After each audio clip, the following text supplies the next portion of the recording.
1812 में स्कॉटलैंड के चिकित्सक फ्रांसिस बुकानन हैमिल्टन अपनी एक रिसर्च के चलते भारत आते हैं, जहां बिहार में राजगीर के पास कुछ बौद्ध स्तूप और एक टीला दिखता है, जिसे हैमिल्टन ने भारतीय अतीत का एक हिस्सा बताया और घटना का जिक्र अपनी किताब में किया।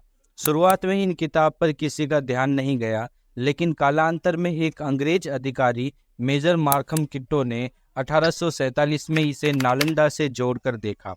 अलेक्जेंडर कनिंघम द्वारा 1861 में की गई खुदाई में एक प्राचीन भारतीय काल का भव्य विश्वविद्यालय होने का प्रमाण मिला, जिसे वेनसांग और इत्सिंग की लिखी किताबों द्वारा नालंदा महाविहार के रूप में पहचाना गया। महाविहार संस्कृत और पाली भाषा का एक शब्द है, जिसका अर्थ है महान विहार, और इसका प्रयोग बिहार के मठ परिषद का वर्णन करने के लिए किया जाता है।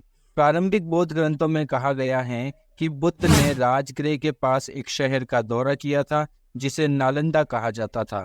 उन्होंने पास के पावरिका नामक आम के बागान में व्याख्यान दिए और उनके दो प्रमुख शिष्यों में से एक शारिपुत्र का जन्म इस क्षेत्र में हुआ था और बाद में उन्होंने वहीं निर्वाण भी प्राप्त किया। ब्रिटिश काल में 1915 में प्रथम उत्खनन का कार्य शुरू किया गया, जो 1937 तक चला, जबकि द्वितीय उत्खनन का कार्य 1974 में शुरू हुआ और 1982 तक चला।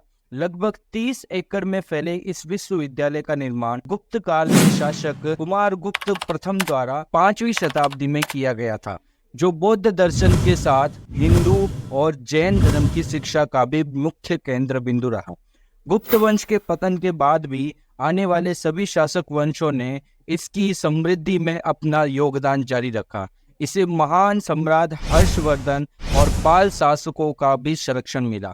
स्थानीय शासकों और भारत के विभिन्न क्षेत्रों के साथ ही इसे अनेक विदेशी शासकों ने भी अनुदान दिया। यह विश्व का प्रथम पूर्णतः आवासीय यानी लिविंग विश्वविद्यालय था। इस विश्वविद्यालय में भारत के विभिन्न क्षेत्रों से ही नहीं, बल्कि कोरिया, जापान, चीन, तिब्बत, इंडोनेशिया, फारस, तुर्की से भी विद्यार्थी शिक्षा ग्रहण करने आते थे। नालंदा के विशिष्ट शिक्षा प्राप्त स्नातक बाहर जाकर बौद्ध धर्म का प्रचार करते थे। इस विश्वविद्यालय को 9वीं शताब्दी से 12वीं शताब्दी तक अंतर्राष्ट्रीय ख्याति प्राप्त थी। चीनी यात्री वेनसांग और इत्सिंग के यात्रा विवरणों से इस विश्वविद्यालय के बारे में विस्तृत जानकारी प्राप्त होती है। यहाँ 10,000 छात्रों को पढ़ाने के लिए 2,000 शिक्षक करते थे। प्रसिद्ध चीनी यात्री वेनसांग ने 7वीं शताब्दी में यहाँ जीवन का महत्वपूर्ण 1 वर्ष एक विद्यार्थी और एक शिक्षक के रूप में व्यतीत किया था। 8 विशाल भवन, 10 मंदिर, अनेक प्रार्थना कक्ष तथा अध्ययन कक्ष के अलावा इस परिसर में सुंदर सुंदर बगीचे और झीलें भी थी। समस्त विश्वविद्यालय का प्रबंध कुलपति या प्रमुख आचार्य करते थे, जो भिक्षुओं द्वारा निर्वाचित होते थे।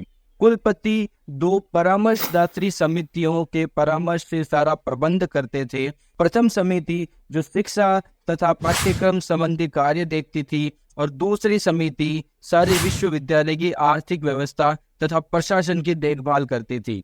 इस विश्वविद्यालय में 3 श्रेणी के आचार्य थे, जो अपनी योग्यता के अनुसार प्रथम, द्वितीय और तृतीय श्रेणी में आते थे। नालंदा के प्रसिद्ध आचार्यों में शीलभद्र, धर्मपाल, चंद्रपाल, गुणमती और स्थिरमती प्रमुख थे। 7वीं शताब्दी में वेनसांग के समय इस विश्वविद्यालय के प्रमुख शीलभद्र थे, जो एक महान आचार्य, शिक्षक और विद्वान थे। प्रवेश परीक्षा अत्यंत कठिन होती थी और उसके कारण प्रतिभाशाली विद्यार्थी ही प्रवेश पा सकते थे।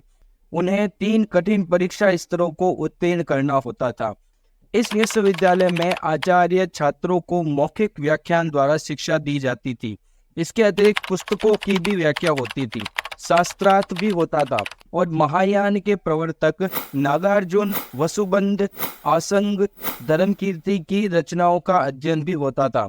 वेद, वेदांत और सांख्य तथा दर्शन, शल्य विद्या, ज्योतिष, योगशास्त्र और चिकित्सा शास्त्र भी महत्वपूर्ण पाठ्यक्रम के अंतर्गत थे। यहाँ खगोल शास्त्र अध्ययन के लिए एक विशेष विभाग हुआ करता था। नालंदा में हजारों विद्यार्थियों और आचार्यों के अध्ययन के लिए 9 तल का एक विराट पुस्तकालय था, जिसमें 3 लाख से अधिक पुस्तकों का अनुपम संग्रह था। इस पुस्तकालय में सभी विषयों से संबंधित पुस्तकें थी। यह रत्नरंजक, रत्नोदधि, रत्नसागर नामक 3 विशाल भवनों में स्थित था। रत्नोदधि पुस्तकालय में अनेक अप्राप्य हस्तलिखित पुस्तकें संग्रहित थी। इनमें से अनेक पुस्तकों की प्रतिलिपि चीनी यात्री अपने साथ ले गए थे। वैनसांग 520 बक्सों में 20 घोड़ों पर लादकर 657 संस्कृत ग्रंथ और 150 अवशेषों के साथ चीन लौटा। उसने 74 ग्रंथों का स्वयं अनुवादन किया था। छात्रों को किसी प्रकार की आर्थिक चिंता न थी। उनके लिए शिक्षा, भोजन, वस्त्र, औषधि और उपचार सभी निःशुल्क थे। राज्य की ओर से विश्वविद्यालय को 200 गांव दान में मिले थे, जिनसे प्राप्त आय और अनाज से उनका खर्च चलता था। इस विश्वविद्यालय के अवशेष 14 हेक्टेयर क्षेत्र में मिले हैं। खुदाई में मिली सभी इमारतों का निर्माण लाल पत्थर से किया गया था। इस परिसर की सबसे मुख्य इमारत विहार फर्स्ट थी। इस विहार में एक छोटा सा प्रार्थनालय जो अभी भी सुरक्षित अवस्था में बचा हुआ है।